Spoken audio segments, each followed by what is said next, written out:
Clic Sport oppose des sportifs, des personnalités, des équipes, mais également des périodes de l'histoire du sport. Aujourd'hui, Lewis Hamilton versus le reste du monde. Lewis Hamilton face au paddock actuel de la F1. C'est parti.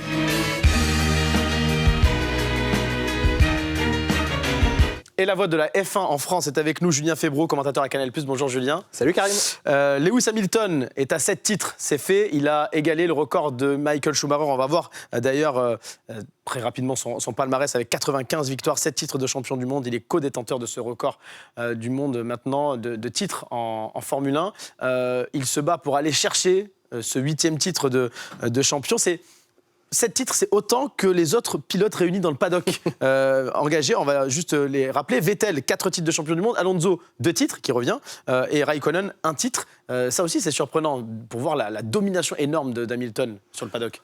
Et il faut bien réaliser qu'il y a encore peu de temps, on imaginait impossible les chiffres de Michael Schumacher à être battus. Ça paraît complètement inconcevable. Et puis Hamilton s'en est approché, a commencé à faire vaciller le palmarès de Michael Schumacher. Déjà, quand il a dépassé Vettel, c'était assez surprenant. C'était incroyable. Même l'épaule de Prost, de Senna, de Schumacher. Enfin, il a tout fait voler en éclats. Maintenant, c'est le chiffre 100 qui est tout proche, que ce soit pour les victoires, que ce soit pour les pole positions. Et puis, les 8 titres mondiaux.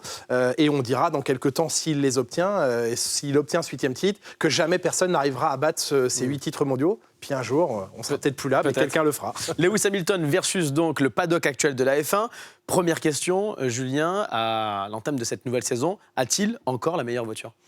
On aura la réponse en piste, c'est sûr. On ne peut pas le savoir encore ? C'est difficile. Maintenant, tant qu'une voiture n'a pas roulé, il est difficile de le savoir. Les règlements ont très peu changé entre 2020 et 2021, mais il y a quelques modifications, notamment les pneus qui sont un peu plus durs, donc il va falloir trouver les solutions pour faire marcher ces pneumatiques, et c'est la liaison au sol, c'est une clé.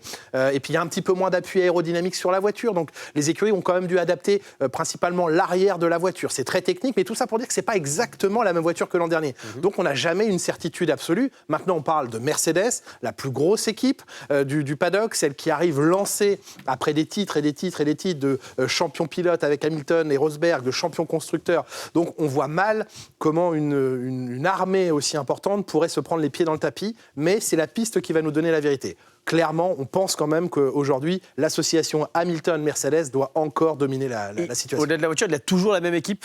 Oui, absolument. Et la meilleure équipe, du coup ? La meilleure équipe. Il y a un responsable des moteurs qui change, mais ils ont un mode de fonctionnement très intelligent chez Mercedes qui fait que quand quelqu'un s'apprête à partir, on sait parfaitement piocher dans les ressources de l'écurie, on s'est formé en interne, les process Mercedes sont vraiment spécifiques, donc même si ce responsable moteur qui était très important s'en va, son successeur est quasiment déjà à son niveau. Donc il y a une grande stabilité dans l'écurie, les 2 pilotes restent les mêmes. Il y a très peu d'écuries cette année qui ne changent pas leur duo de pilote. Sur les 10 écuries, il n'y en a que 3 qui gardent leur même duo de pilote, dont Mercedes. Donc stabilité, performance, ça doit être gage de victoire. Avant cette nouvelle saison, quel pilote pour vous, dans ce paddock de la F1, peut clairement concurrencer Lewis Hamilton ?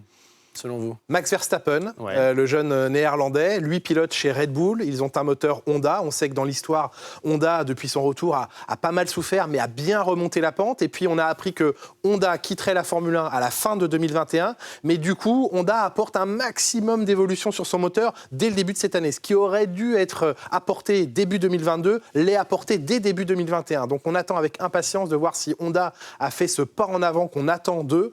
On sait que Verstappen, si vous lui donnez le bon outil, il est redoutable, donc clairement... Déjà vainqueur de multiples Grands Prix. De Grands Prix, exactement, le plus jeune, l'un des plus jeunes de l'histoire. Et effectivement, Verstappen, aujourd'hui, ça doit être l'adversaire numéro 1 d'Hamilton. D'autant que Verstappen, qui a 23 ans, a le même âge qu'Hamilton lors de son premier titre de champion du monde. C'est pas inconcevable d'imaginer que Verstappen puisse se battre pour le titre cette année. Non, il lui faut l'outil. On est dans un sport mécanique. Qui dit sport mécanique dit mécanique. Il faut la machine. Un champion n'a jamais été sacré sans une bonne monoplace. Ça n'existe pas. C'est comme ça. Maintenant, voilà, si la voiture de Verstappen est bonne, on sait qu'elle est faite pour lui, autour de lui. Ce sont vraiment ses commentaires qui sont pris en compte pour concevoir cette monoplace. Si le moteur est à la hauteur de celui de Mercedes, Verstappen doit pouvoir jouer le titre mondial. Une question assez simple et basique, pour le coup. Verstappen, dans une Mercedes, celle de Lewis Hamilton, aurait le même succès que lui, selon vous, ou pas ? Ah oui, quasiment certain. Oui, parce que c'est un grand champion. Hamilton l'est aussi, mais effectivement, un matériel comparable, on assisterait à quelque chose de phénoménal. Mais là, vous nous vendez du rêve. Oui, bien sûr. Peut-être dans quelques années. Peut-être qu'il ira chez Mercedes. Peut-être dans pas si longtemps. Si Hamilton a arrêté sa carrière bientôt, ça pourrait être Verstappen. Lewis Hamilton, c'est la question que l'on se pose. Quand on gagne, évidemment, vous créez des inimitiés, mais est-ce qu'il est apprécié vraiment dans le paddock aujourd'hui? Hamilton, oui, il est apprécié, respecté. Alors, il peut agacer parce qu'il donne un tel sentiment de facilité dans ce qu'il réalise. Hamilton, il fait le tour de la planète entre les Grands Prix pour aller à une Fashion Week à Rome ou à Paris, pour aller tourner un clip. Oui, parce qu'il est très people, finalement. Oui, il est artiste. Il aime la musique, il aime la mode, il aime sans doute le cinéma. Donc, il a beaucoup d'amis très, très, très célèbres aux États-Unis, partout dans le monde. Il voyage énormément et on se dit, mais ça doit l'user, le fatiguer. Et puis, il arrive, il monte dans la voiture, boum, pole position, victoire, titre mondial. Donc ça énerve. Mais après, c'est logique d'énerver la concurrence. Mais il est extrêmement respecté. Il a des ennemis aujourd'hui ou pas? Des ennemis? Oui. Non, il n'a pas d'ennemis, il a des adversaires qui, alors certains n'endorment pas la nuit, peut-être même son coéquipier, Valtteri Bottas, c'est très dur d'être le coéquipier d'une légende, mais maintenant, voilà, il excite tout le monde dans le paddock parce que tout le monde veut le battre et il tire le sport vers le haut et il tire les autres pilotes vers le haut. Donc c'est quelqu'un qui fait globalement du bien à la Formule 1, même si la domination, on n'aime pas dans le sport les trop longues dominations, donc les passionnés, on commence à être un petit peu fatigués, mais mine de rien, il a emmené le sport à un autre niveau. Michael Schumacher, en son temps, dans les années 2000, avait Jean Todt, qui est aujourd'hui l'actuel patron de la Fédération internationale de l'automobile, qui était le boss de chez Ferrari dans les années 2000. Ils étaient très liés, les deux. On ne voit pas forcément cela chez Lewis Hamilton. Est-ce qu'aujourd'hui, il a un soutien, un vrai soutien dans le paddock, une personnalité qui soit vraiment proche de lui? Alors, il avait jusqu'à il y a peu de temps Niki Lauda, qui était l'un des co-dirigeants de l'écurie Mercedes. Ancien pilote, triple champion du monde de Formule 1, qui est décédé. Donc c'est vrai que Lauda et Hamilton parlaient de pilote à pilote et pouvaient évoquer des situations, des émotions qui sont propres à des pilotes de Formule 1. Mais maintenant, il a quand même Toto Wolff, qui est le patron actuel de l'écurie, et qui il a une pépite entre les mains incroyable, mais je pense qu'il a une relation qui va plus loin que simplement patron à, entre guillemets, employé.